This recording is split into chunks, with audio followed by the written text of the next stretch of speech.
13h, 14h. Europe 1, 13h. 13h31 sur Europe 1. Vous êtes bien avec Céline Giraud jusqu'à 14h. Et avec vous aujourd'hui, Céline, vos deux chroniqueurs, Paul Melun et Jean-Claude Dacier.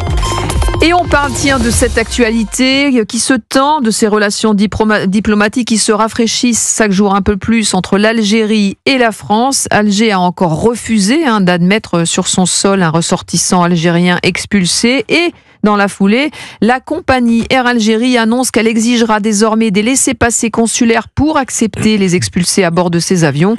Réaction musclée ce matin sur TF1 du ministre de l'Intérieur Bruno Retailleau qui prépare la riposte. L'Algérie ne respecte pas le droit. Si l'Algérien n'avait pas de carte d'identité ou de passeport bionumérique, je comprends qu'il faille un laissez-passer consulaire. Ça, c'est la règle partout. Et c'est d'ailleurs une règle que nous appliquons, qui est une règle qui s'impose à tous les pays parce que c'est la Convention de Chicago. Mais là, le document, donc une carte d'identité, un passeport, il est reconnu. Il est algérien, donc l'Algérie enfreint le droit. J'ai demandé à mes services de voir dans quelles conditions on pouvait sanctionner cette compagnie. Je pense qu'il faut, encore une fois, poser un rapport de force parce que le monde dans lequel on vit n'est plus le monde d'hier.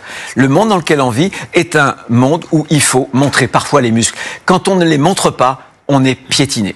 Là, on est piétiné, la France est piétinée, elle riposte, en tout cas elle dit qu'elle va riposter. Moi, je pourrais signer chacun des mots que vient de prononcer Bruno Retailleau. Il a raison.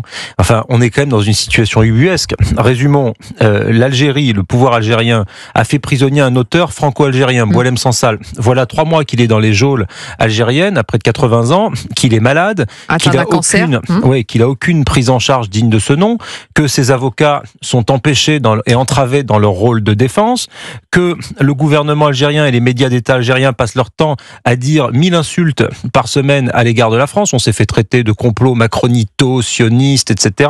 Monsieur Retailleau se fait traiter d'extrême droite, que les Algériens refusent de reprendre leurs OQTF de plus en plus depuis cette affaire, et qu'on nous livre une véritable guerre culturelle, civilisationnelle et éducative au sein des universités algériennes en disant pique-pente sur la France.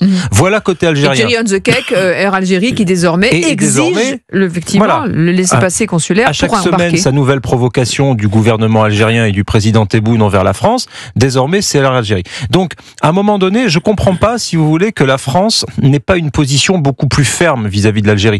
Nous essayons de monter graduellement, mais nous nous comportons, je trouve, à écouter par exemple Monsieur Barrot, notre ministre des Affaires étrangères, qui avait jusqu'à présent des doutes sur les positions de l'Algérie. Nous nous comportons un peu comme des enfants sages. C'est-à-dire qu'on fait de la diplomatie, on réfléchit, on discute. Nous, on n'a jamais insulté le gouvernement algérien comme le gouvernement algérien insulte la France.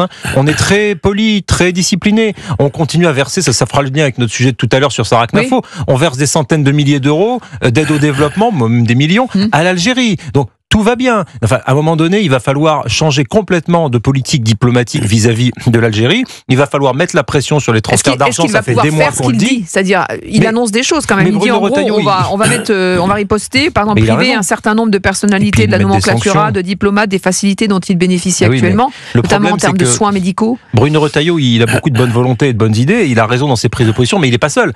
Maintenant, c'est au Quai d'Orsay que ça se passe. Il va falloir une réponse coordonnée et même une réponse européenne à certains égards contre l'Algérie, des mesures de rétorsion importantes, mais ça fait des mois, des années qu'on en parle, qu'on parle des transferts d'argent de la Western Union, qu'on parle des visas des diplomates, qu'on parle de supprimer l'aide au développement ou de la conditionner à un respect élémentaire de notre pays. Mais non, nous, on tend la joue gauche. Donc à un moment donné, ça devient énervant et je pense que les Français en ont marre aussi. Voilà, je pense que Bruno Retailleau en a marre aussi, il le dit. Mais maintenant, est-ce qu'il aura les moyens de changer mission ? La situation devient incompréhensible et je vais vous dire pourquoi. Que M. Retailleau dise ce qu'il a dit, et c'est le minimum. C'est bien, on soutient tous, toi et moi, on est d'accord, et je pense qu'il a le soutien de nombreux Français, on est d'accord là-dessus. Mais où est le Premier ministre ? Et surtout, où est le Président de la République ? C'est quand même le Président de la République qui, dans une posture que moi j'ai soutenue... Vous ne comprenez pas le silence d'Emmanuel Macron ? Non, mais c'est incompréhensible. Écoutez, là, on est... Je veux dire, on prend une gifle sur la joue droite, on en prend une autre sur la joue gauche, ça n'arrête pas. Alors, on a plus que L'Algérie se moque de nous. Elle ne respecte même pas les accords de 68 ou de 68. Et notamment, Air Algérie ne reconnaît pas l'accord qu'elle a elle-même souscrit, signé.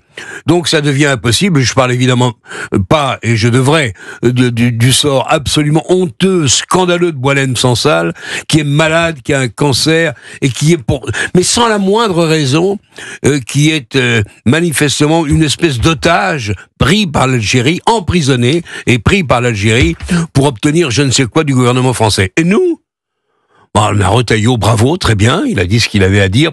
À mon avis, c'est un peu insuffisant, mais c'est pas à lui. Il dit on est en train d'étudier tous les moyens de riposte. Oui, enfin, ça fait déjà des semaines qu'on étudie tous les moyens de riposte. Je trouve que ça fait beaucoup. Oui. Je trouve que Monsieur le Président de la République prend décidément beaucoup de temps, et pas seulement sur ce dossier, mais sur ce dossier, il me semble, sans vouloir se précipiter. Moi, j'étais même sensible à l'argument qui consistait à dire essayons de pas casser, essayons de voir si on peut trouver une solution.